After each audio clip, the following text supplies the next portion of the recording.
எல்லாருக்கும் நமஸ்காரம். நம்ம இப்போ சிறுத்தொண்ட நாயனாருடைய வரலாறை பற்றி தெரிஞ்சுக்கலாம்.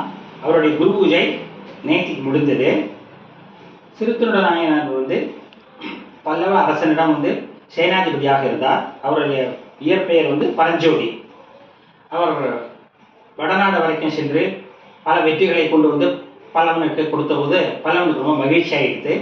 அப்போ அவருடைய கூட இருந்தவர்கள்லாம் சொல்றார், பரஞ்சோதியாருக்கு சிவபக்தி ரொம்ப உண்டு, அவர் சிவத்தொண்டு நிறைய செய்கிறார் அப்படின்னு சொன்ன உடனே பல்லவரசன், நீங்கள் உங்களுடைய சிவத்தொண்டை இனிமேல் கண்டினியூ பண்ணலாம், நீங்கள் உங்கள் இடத்துல போய் அதை செய்யுங்க அப்படின்றார். அதே மாதிரி பரஞ்சோதியார் இந்த திருச்செங்காட்டங்குடி அந்த இடத்துக்கு சிவனுடைய திருத்தொண்டை செஞ்சுட்டு இருக்கார். இவருடைய மனைவி வெண்காட்டு நங்கை. இவர்களுக்கு ஒரு குழந்தை பிறக்கிறது. அதனுடைய பெயர் சீராளன்.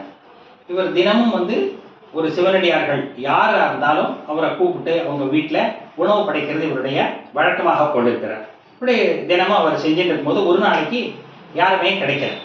இது எதனால் இப்படி கிடைக்கலனாக்கா, சிவன் இவருடைய பக்தியை சோதிக்கணும் அப்படின்றதுக்காக அந்த மாதிரியே பண்ணுறார். ஒருத்தருமே கிடைக்காத அப்படி செய்கிறார்.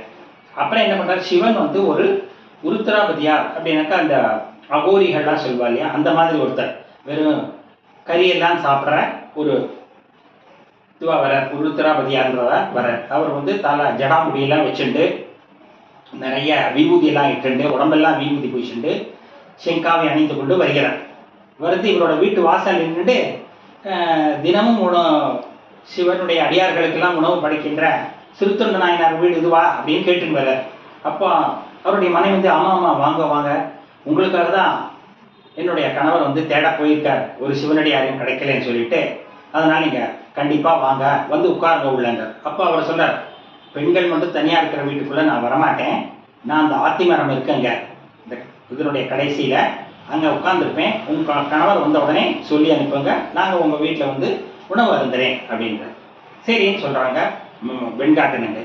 கொஞ்ச நேரத்தில் இவருடைய கணவர் வர பரஞ்சோதி முனிவர் வந்த உடனே பரஞ்சோதியார் மனைவிட்ட கேட்குறார், இந்த மாதிரி நம்மளுக்கு ஒன்றும் இன்னைக்கு சிவ அடியார்கள் யாருமே கிடைக்கல, அவர்களுக்கு உணவு படைக்கிறதுக்கு அப்படின்னு. உடனே வெண்காட்டு நங்கை சொல்ல, இல்லை இப்போ தான் ஒருத்தர் வந்தார், அவர் அந்த ஆத்திமரத்து கடைசியில் உட்கார்ந்துருக்கின்றார், நீங்கள் போய் அவரை அழைச்சிட்டு வாங்க அப்படின்னார். உடனே இவர் அங்கே போகிறார்.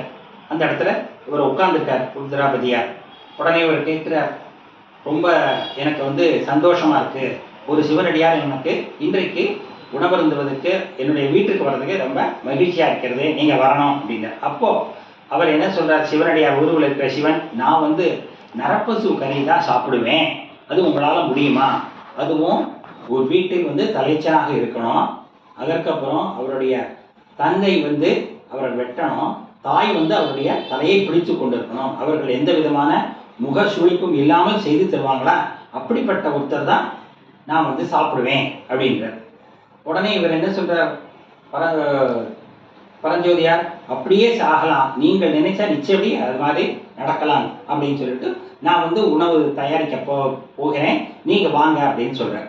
உடனே அவர் வீட்டுக்கு போகிறார். வீட்டுக்கு போன உடனே அவருடைய மகன் சீராளன் வேத பாடசாலையிலேருந்து திரும்பி வந்த உடனே உங்களுக்கு ரொம்ப சந்தோஷமாக இருக்குது, இப்போ நமக்கு ஒரு தலைச்சன் இருக்கிறான், வேற யார்ட்டையும் நம்ம போய் கேட்க முடியாது, அதனால இந்த மகனையை நம்ம அவருக்கு உணவு சமைத்து கொடுக்கலாம் அப்படின்னு சொல்லிட்டு அந்த குழந்தைய யாரு வெண்காட்டு நங்கை தன்னுடைய மடியில தலையை கடத்திக்கிறாங்க. இவர் அவரை கூரா வெட்டி அவருடைய பாகங்களை எல்லாம் சமைச்சு வைக்கிறார். ஆனால் தலைக்கறி எங்கேயும் உண்ண மாட்டா அப்படின்னு சொல்லிட்டு இவர் தலைக்கறியை எடுத்து தனியாக வச்சுடுறார். அப்போ இவங்க விட்டு தாதி அந்த தலைக்கறியை எடுத்து தனியாக சமைச்சு வச்சிருக்காங்க. அதற்கப்புறம் இந்த உருத்திராபதியார் வராரு. அங்கேருந்து என்னப்பா ரெடி ஆகிடுதா அப்படின்னு கேட்குறார். உணவெல்லாம் ரெடி ஆகிட்டா சாப்பிடலாமா அப்படின்னு. வாங்க வாங்க அவங்கன்னு சொல்லிட்டு அவருக்கு கை கால் கழுவி விட்டு அவருக்கு பூஜையெல்லாம் செய்து அதுக்கப்புறம் உணவு உட்காந்து வைக்கிறாருங்க. இவர் 2 பேரும் உட்காடுறாங்க.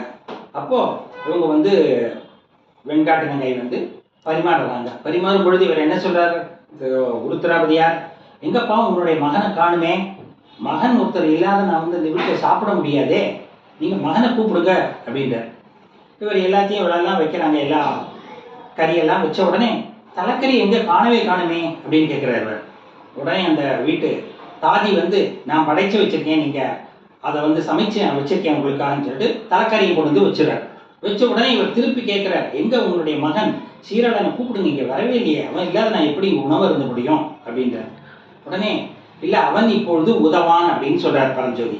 இப்போ நீ இல்லை நீங்க போய் கூப்பிடுங்க, அவன் நிச்சயமா வருவான் அப்படின்னார். உடனே மனைவியும் இவருமா சேர்ந்து வெளியில போய் நின்று சீராளா ஓடிவா அப்படின்னு கூப்பிடுறாரு. பார்த்தா அங்கேருந்து சீராளன் அப்படியே ஓடி வரான். வேத பாடசாலையிலேருந்து எப்படி வந்துவானோ காலையில அதே மாதிரி அங்கேருந்து ஓடி வந்தோடனே அவருக்கு ஒரே ஆச்சரியம்.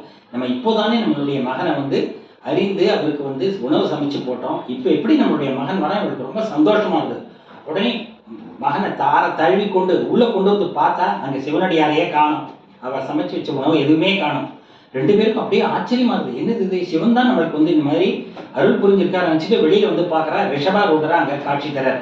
சிவன் பார்வதி ரிஷபத்தில் ஏறி, சிறுத்தொண்டரே உன்னுடைய பக்தியினுடைய அளவை வந்து சோதிக்கிறதுக்காக தான் நாங்கள் வந்தோம் அப்படின்னு சொல்லிட்டு, நீங்கள் வந்து இன்னும் நிறைய சிவத்தொண்டு செய்து இந்த ஊரிலே இருந்து என்னுடன் வந்து சேர்வாயாக, சிவபதியை அடைவாயாக அப்படின்னு சொன்னார். அதே மாதிரி சிறுத்தொண்டர் நாயனார், அவருடைய மனைவி வெண்காட்டு நங்கை, சீராளன், அப்புறம் அந்த தாதி இருந்தா இல்லையா சந்தன தாதி, அவங்க தானே தலைக்கறி பண்ணி வச்சிருந்தாங்க, அவங்களையும் சேர்த்து எல்லாருக்கும் அவர் சிவபதவி கொடுக்குறார். அப்படிப்பட்ட சிறந்தது ஒரு தலம் இது இந்த செங்காட்டங்குடி.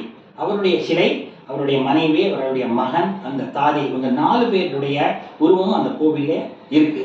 ரொம்ப விசேஷமான தலம் இது. மேலும் இந்த இவர் பரஞ்சோதியார் வடநாட்டு போயிட்டு வெற்றி பெற்று திரும்பி வரும்பொழுது கணபதியினுடைய உருவத்தை அவர்தான் முதலாக கொண்டு வந்தார் அப்படின்னு நம்முடைய வரலாற்று ஆசிரியர்கள்லாம் சொல்றாங்க.